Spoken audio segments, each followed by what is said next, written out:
What's up, everybody? Welcome back to the channel. This here is Legitical Response. We cover political news. We keep you up to date and keep you informed with everything that the government does. However, it's freaking Sunday, or at least for me it's Sunday. It's Monday for you, but I'm recording this on Sunday just because that's how I put out my videos. I record everything on one day, I upload a video, and then I upload the next one to come out the next morning while I'm at work. But I'm not going to be at work tomorrow. And by the way, I'm going on vacation, you guys, so my uploads might be splotchy.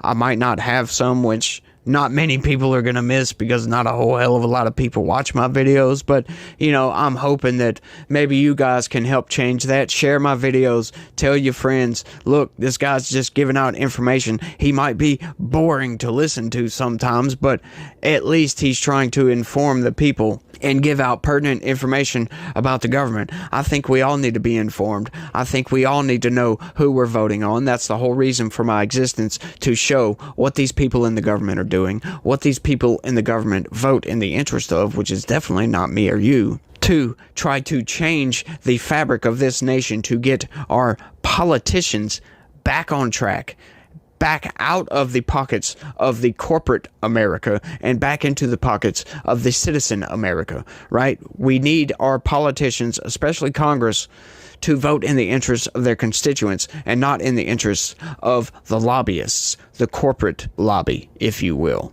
And that's what I'm sick and tired of, because Congress is the most powerful institution in this country, and they don't wield that power like they should. They could absolutely rein in Joe Biden, or they could absolutely rein in Donald Trump, or absolutely rein in the federal government, no matter who's in office, no matter who's the president. If the federal government gets out of line, they can rein them in. But instead, they've allowed the federal government to run amok. We got open borders, a failing economy. We got the President of the United States going after his political rival on some BS novel legal theories to get some prosecutions in to try to put him in jail so he won't have a chance to get voted back in by the people of America, right? Which is exactly what's going to happen. I do believe, looking at all the polls, looking at the political landscape that's going on right now, I do believe Donald Trump's going to get back in because people are tired of seeing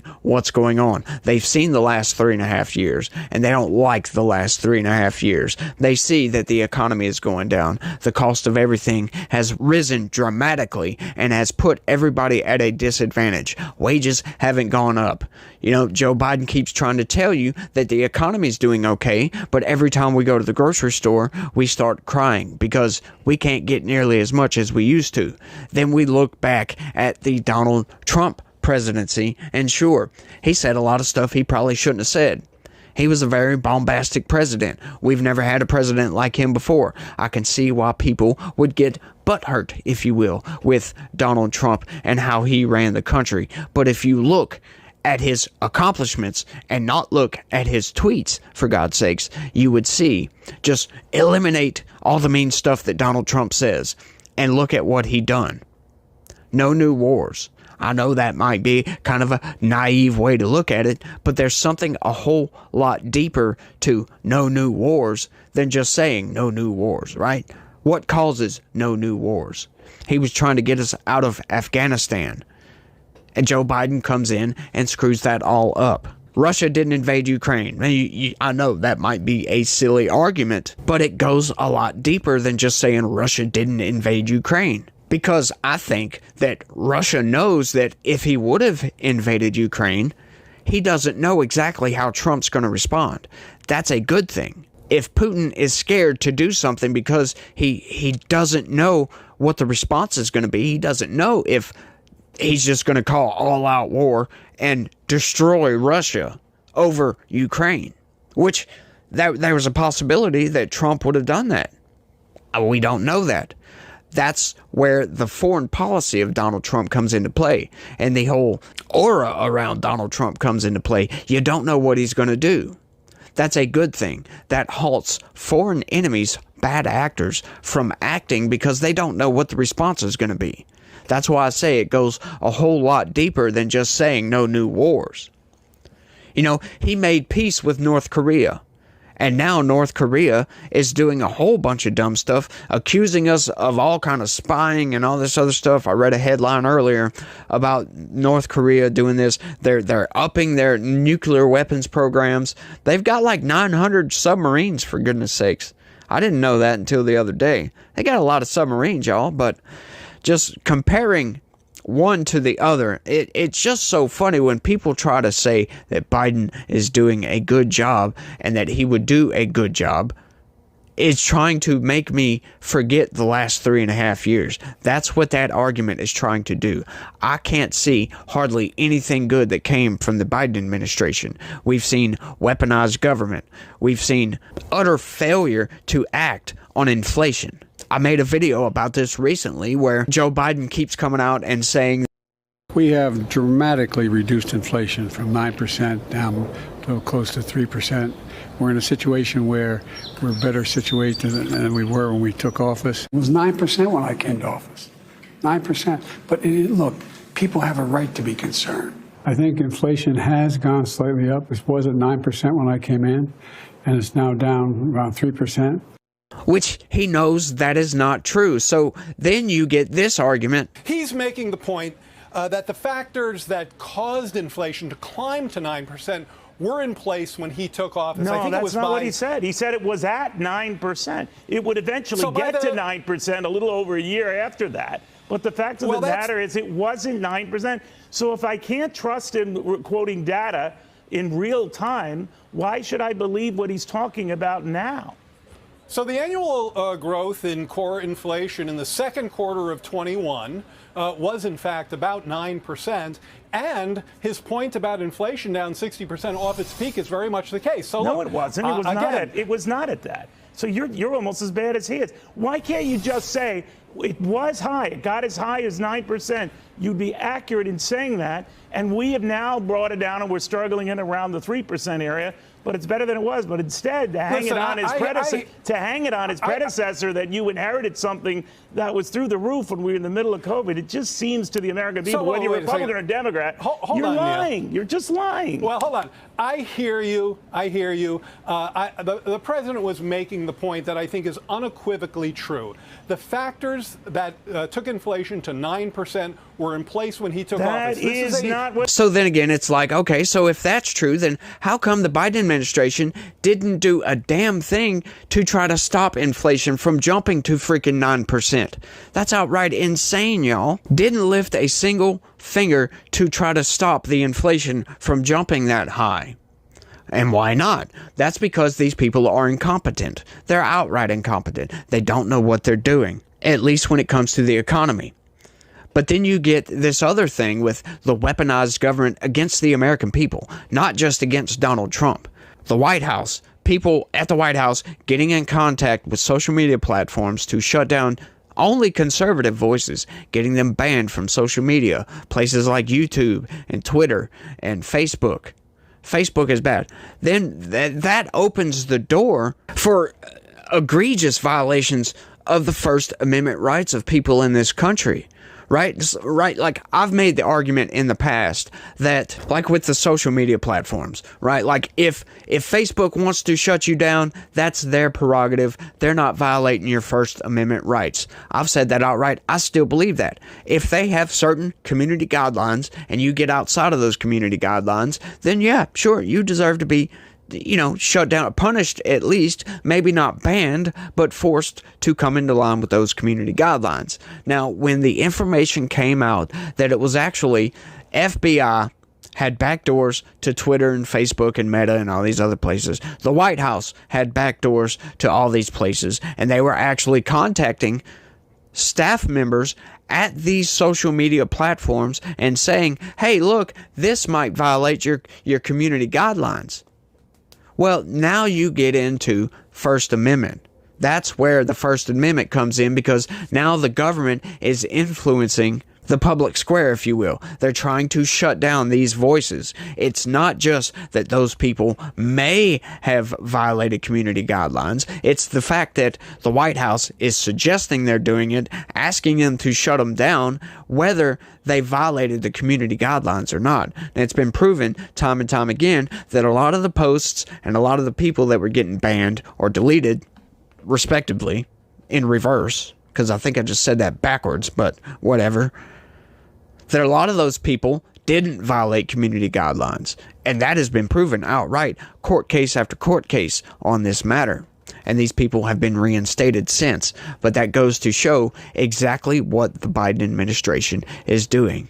That is very egregious. That is reckless abandon for the Constitution. That is reckless abandon for his position, and to get hired again as the President of the United States, voted back into office. And I guess he thinks people are just going to forget about that. Like that information didn't come out. You don't hear a lot of people arguing about Joe Biden's crusade against conservatives on social media. That's outright insane. That should have got him impeached, for God's sakes. That is a clear violation of the First Amendment. Right? And you could argue that, well, it wasn't actually Joe Biden doing it. No, it's his administration. It's the deep state doing it, right? But ultimately, he's in charge of the deep state. That's what the president does. He's in charge of the federal bureaucracy, and if they're going after their political opponents, if you will, their political opposition, to shut that voice down so they can't talk on the public square on social media, that is just outright wrong. It's a threat to democracy, if you will. But we could get into all kinds of other stuff, right? Like we've got the open borders. Now, what is that doing? We've shown that by coincidence, I will agree to that it is just coincidence. However, you can't really disagree that it's a convenient coincidence that the census counts illegals, and that derives political power from where all these criminal aliens reside. In other words, it gives Democrat states, because they're sanctuary states where these criminal aliens go to, it gives them more electoral power, right? And I've argued it before. It's the long game. It's not going to make any gains in the short term because the people are counted on the census. The census is only done every 10 freaking years. So it's the long game. But if you look at it as a long game strategy from the past, they've been doing that for years now. We had high incursions on the border under the Obama administration, which 2 years of that would affect 2020. What we're seeing now would affect the 2020 election, which it did. All we got to do is go back and look at California. California allowed millions of criminal aliens to come in, and all of a sudden they tried to repeal government assistance to some of those criminal aliens, and all of a sudden they went from a swing state, if you will, to majority Democrat state, and have been like that since the 90s. Yeah, this all took place back in the 90s. It happened right after they repealed the government assistance for criminal aliens. So looking at all that, you can see that, yeah, it might be the long game, but it sure seems to be working. And then you look at Ukraine, right? All of the evidence for Joe Biden, all of his underhanded stuff that his son was doing in Ukraine, getting the prosecutor fired and all that other stuff. Then Putin happens to invade Ukraine. And then all of a sudden we're sending billions of dollars to Ukraine to help them defend democracy. And then we learned that, oh, hang on, that's a very corrupt nation that Joe Biden just so happened to be involved with. Then we learned that, hey, that prosecutor, he got fired. The reason he got that guy fired was he thought he was a corrupt individual. Then we come to find out that prosecutor, Viktor Shokin, was actually fighting corruption on a level we've never seen in Ukraine. As a matter of fact, he prosecuted more corrupt companies and politicians in that country than his previous two predecessors combined. And Joe Biden gets this guy fired by withholding congressionally approved foreign aid because of corruption? Are you freaking kidding me? Thank you. Professor Gerhardt, it wasn't just a speech. He leveraged $1 billion of American tax money, and he did so at a time when our government was supportive of the prosecutor. Here's what our government said. The Assistant Secretary of State, we have been impressed with the ambitious reform and anti-corruption agenda of your government, written to the Prosecutor General, who Joe Biden leverages our money to get fired. The United States fully supports your efforts to fight corruption, she further wrote. The Interagency Policy Committee said this on October 1st, 2015. The IPC recommends moving forward with a third loan guarantee to Ukraine in the near term. And even after Joe Biden gives the speech, Convincing our team, or others, to convincing us that we should be providing for loan guarantees. And I went over for, I guess, the 12th, 13th time to Kyiv, and I was supposed to announce that there was another $1 billion loan guarantee. And I had gotten a commitment from Poroshenko and from Yatsenyuk that they would take action against the state prosecutor, and they didn't. So they said they were walking out to press conference. I said, no, I said, we're not going to give you the $1 billion. They said, you have no authority. You're not the president. The president said. I said, call him. I said, I'm telling you, you're not getting the $1 billion. I said, you're not getting the $1 billion. I'm going to be leaving here. And I think it was, 6 hours? I looked, I said, I'm leaving in 6 hours. If the prosecutor's not fired, you're not getting the money. Well, son of a bitch. Got fired. on December 9th, the European Commission said, their report said the anti-corruption benchmark is deemed to have been achieved for Ukraine. But the most telling evidence is what his business partner said. Devon Archer, when we deposed him under oath just 2 months ago, said this. Here's the question. The request was help from the United States government to deal with the pressure they were under from their prosecutor. You know what Mr. Archer's response was? That's correct. Next question. What did Hunter Biden do after he was given that request? He called his dad. That's what we're investigating. That's one of the three things Professor Turley talked about, the influence peddling scheme. It's just outright insane what some of these people are propping up here, what the Democrats are propping up with Joe Biden. And you know, I had a news article for this story. It wasn't supposed to be me just talking and showing a video clip here and there, but you know, when you start laying out that everything that Joe Biden has done, trying to defend Joe Biden and trying to say another 4 years of the past 4 years would be a good thing, I tell you, my friend, that you are not informed. You need to read more news. You need to look at the situation on the ground. You can make all the arguments that you want, but looking at everything that I've seen, at least, looking at everything that Joe Biden has done, the Afghanistan withdrawal, for goodness sakes, that was terrible. They had a plan. They had everything set up. Trump was set to get out of there. Joe Biden pushing that back to get a photo op on the 20th anniversary of 9/11 was insane. Coming in and just completely demolishing everything that Trump did, right? Just because it was Trump. Regardless if those policies and those achievements were good. Just demolishing everything. Just because it was Donald Trump.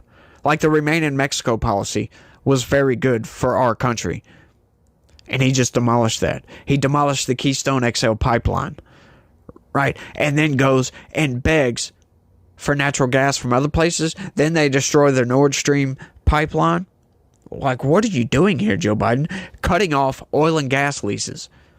Left and right. The bread and butter of our economy. Just everything he's doing seems to be meant to destroy this country, destroy this economy. I say it all the time. It looks like Joe Biden is walking through the White House on his way out because he knows he's not going to win, pulling grenades from a belt, throwing it behind him, and just letting it destroy everything. That is a little bit of hyperbole, if you will. But looking at all the accomplishments of Joe Biden, he has almost none. Right? Getting insulin prices cut down, getting the junk fees from banks cut down. The CHIPS Act had some good stuff in it. That's about the only things I can name that Joe Biden has done good in his tenure. But everything else completely outweigh those accomplishments by a lot. He has been nothing but a detriment to this country, and I really don't see how any rational person who is informed on all these things that I've just laid out can actually look at Joe Biden and say, yeah, he's better than Trump. I just can't see it. I'm sorry. And once again, I'm not trying to say I'm a hardened Trump supporter. No, I'm a reluctant Trump supporter. But by God, things were a lot better under Trump, and at least I'm willing to admit that. But you can't get Democrats or some of these deranged people on the left to admit that whatsoever. They just look at the mean stuff Trump done and say, oh, he's bad, and not bring any kind of substance to the argument whatsoever except mean tweets. And that's it. Point out a few of Trump's failings. Sure, I'll agree with you on all of his failings. Absolutely. But that doesn't diminish his accomplishments. His accomplishments outweigh his failings by a lot. And to me, that is a net positive. And you only get net negative with Joe Biden. But I think I've rambled on for long enough without bringing a news story. I had one, like I said, talking about the hush money trial. But y'all let me know down in the comments if y'all want to hear my thoughts on that. And that's all I got for this one, y'all. I want to thank everybody for watching. Damn it, my voice is starting to get raspy. I've been running my mouth for so damn long. But y'all try to have a good day and stay legitical. Peace.